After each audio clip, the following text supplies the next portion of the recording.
Hello.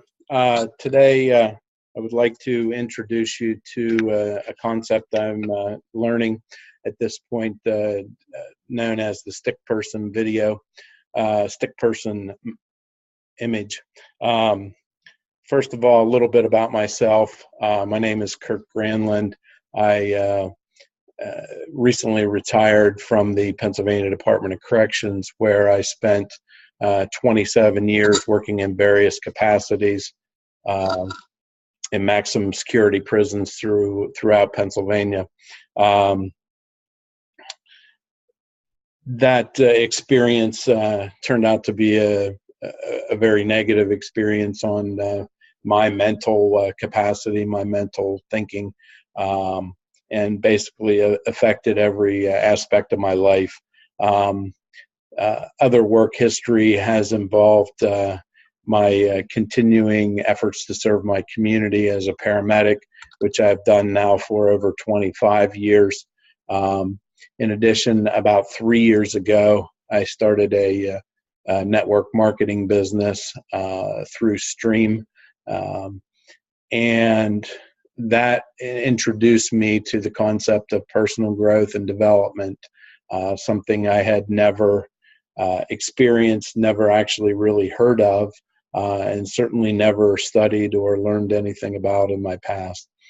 Um, that experience led me to a various number of other motivational and personal development speakers and teachers throughout the world, mostly through YouTube videos and video conference type settings.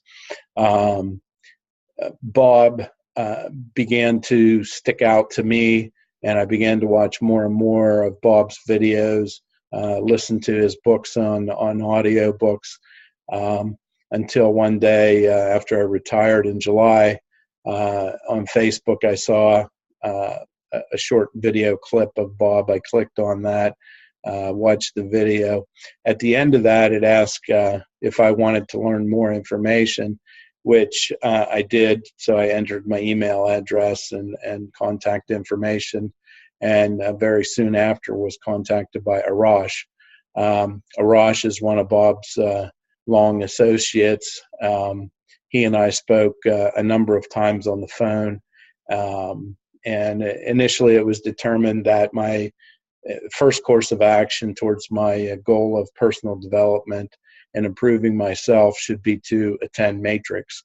I attended the Matrix in December in Toronto, which turned out to be one of the absolute most powerful experiences of my life. Truly amazing. Should be an experience that everyone has available to them at some point in their life. Shortly before I attended Matrix, from talking with Arash on a number of occasions and through some studies that he had assigned to me at the time, I felt that I wanted to learn more about the Thinking into Results program that would allow me to help other people grow and develop as I was beginning to myself. So initially my thought was to attend Matrix and then begin into the Thinking into Results program.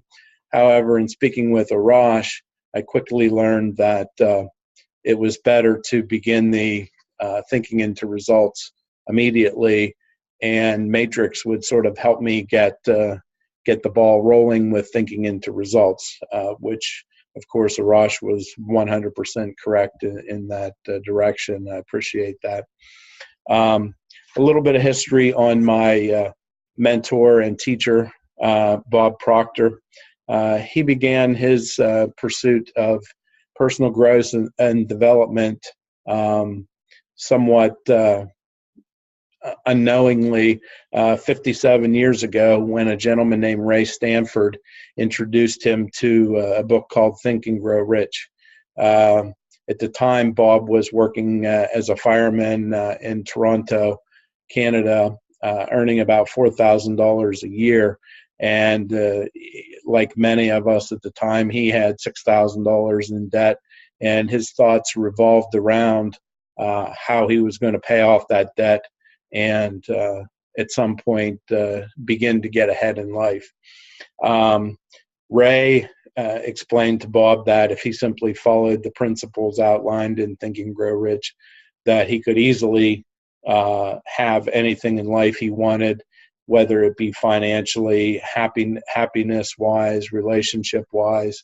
At the time, initially, Bob was very skeptical of that advice by Ray, as most of us would be. However, Ray was very persistent and continued to talk to Bob on a repeated basis, and Bob eventually began to believe in Ray, even though he still did not believe in himself having the abilities to accomplish these goals.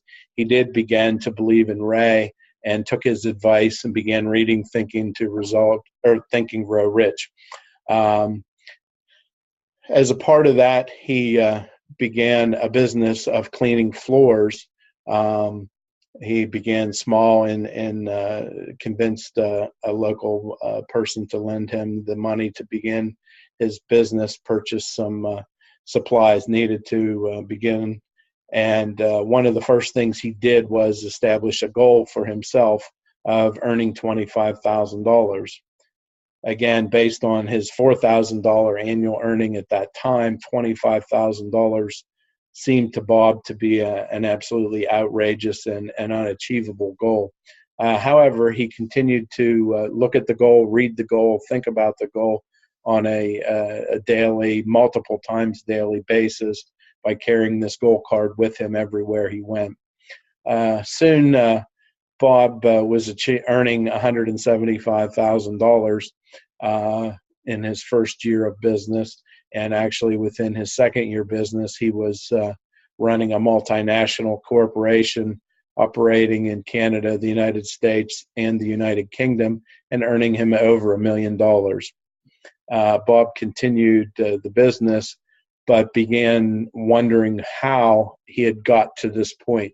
How did he go from a fireman earning $4,000 a year to 2 years later owning multiple locations of a floor cleaning business, earning him in excess of $1 million a year? That was Bob's real passion, was to figure out how he got to this point.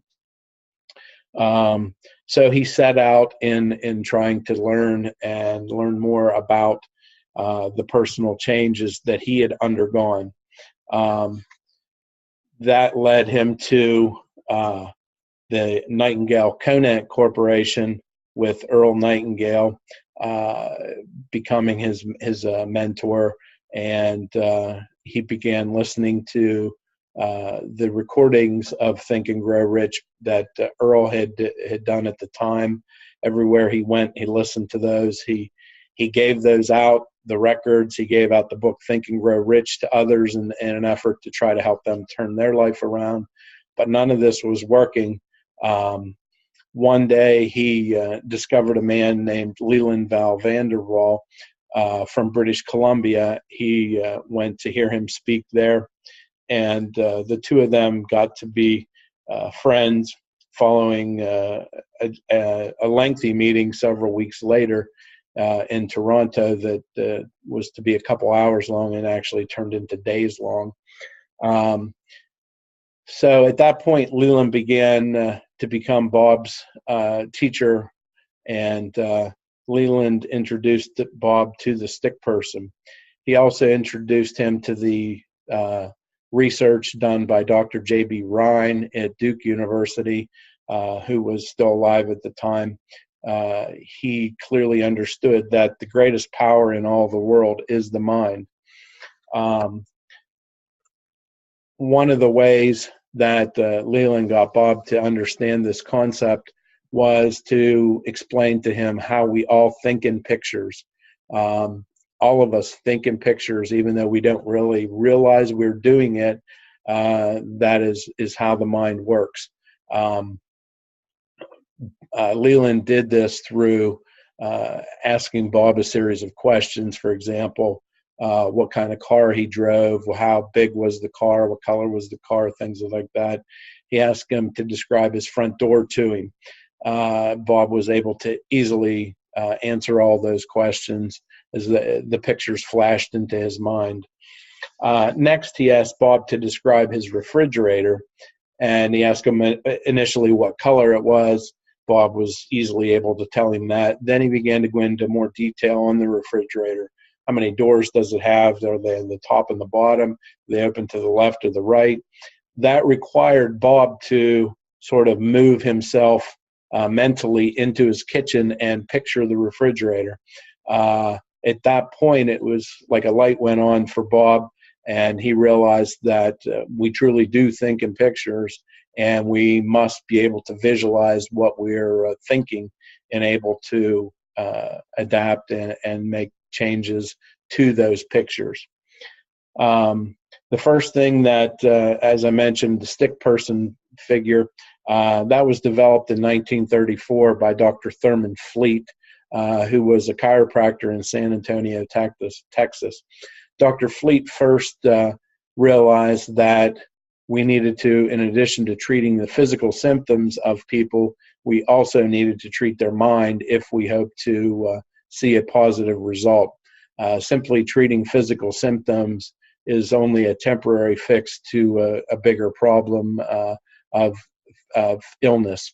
The same holds true today in the corporate world, whether we're treating poor sales or poor attitude within a corporation. We need to go in and treat the individual minds of the corporation, the individuals themselves, as opposed to trying to just change results. Results will come when the minds change. Here is an example of the very first stick person drawing with the mind on top and the body at the bottom. More detailed drawing of the stick person shows us that our conscious mind is on top and our subconscious mind is on the bottom. Basically, this figure allows us to have a mental picture of our mind, which in turn allows us to think about our mind. Without the mental picture of the mind, it is impossible to make any changes to what we think and in turn our results or actions. The conscious mind is also known as the thinking mind. It is able to choose or accept or reject any thoughts coming into it. It is also able to originate thoughts. The subconscious mind, on the other hand, is not able to reject any thoughts coming into it. It must accept everything that comes into it through the conscious mind. Another factor of the subconscious or feeling mind, as we describe here, is that the subconscious mind is not able to differentiate at all between real or imagined thoughts. So they all have the same effect on the subconscious mind. This factor allows us to imagine how things we would like them to be and in turn internalize them and make changes. Bob describes this as the most valuable idea he has ever learned. Again, that's a quote from Bob Proctor. We live our days through sensory factors. The sensory factors you can see here sort of represented as antennae on the drawing are see, hear, smell, taste, and touch. These factors all allow the various outside influences to come into our conscious mind. Our conscious mind, in turn, must either accept or reject those before passing them on to the subconscious mind. Our sensory factors are bombarded on a daily basis by literally millions of different sources of input from the outside world. Our goal with learning more about the stick person drawing and the subconscious mind is to be able to filter out and focus on what goes into our subconscious mind, being that it is not able to reject anything that comes into it. We must develop a picture in our conscious mind, and through repetition, That picture moves down into our subconscious mind. We think and dream in our conscious mind, which internalizes into feelings and emotions in the subconscious mind.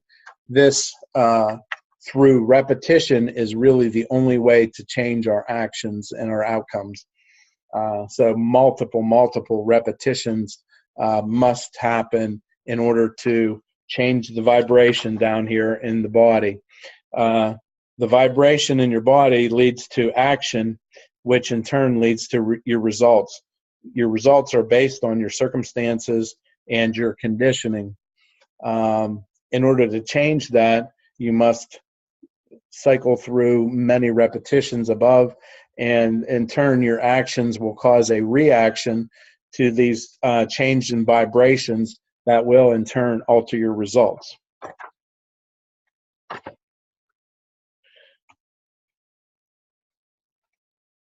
Okay, the last thing I'd like to touch on briefly today are the 6 mental faculties of the mind. Perception, will, imagination, intuition, memory, and reason are all the 6 mental faculties of the mind. Another way to think of those is as mental muscles. We all have them. We all have them in equal capacity. It is simply whether you develop those or exercise them as it may be, as you would a regular muscle, your bicep. For example, if you wanted to be a bodybuilder, you would need to exercise your muscles. Well, if you want to be a thinking, living being who is able to think well on their own and be successful in life, you need to exercise these mental muscles. Just one to be more descriptive of one, the mental faculty of will. That is what gives us our ability to concentrate and focus.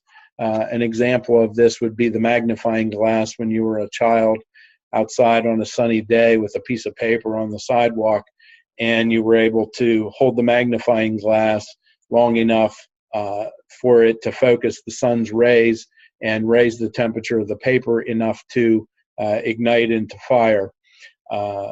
This is the type of will that we need, is to be able to focus, concentrate on a thought, and get that through to our subconscious mind, which in turn will allow it to affect our habits and change paradigms, and in turn change and improve your life, which is the ultimate goal. I appreciate your time today, and thank you very much for listening in.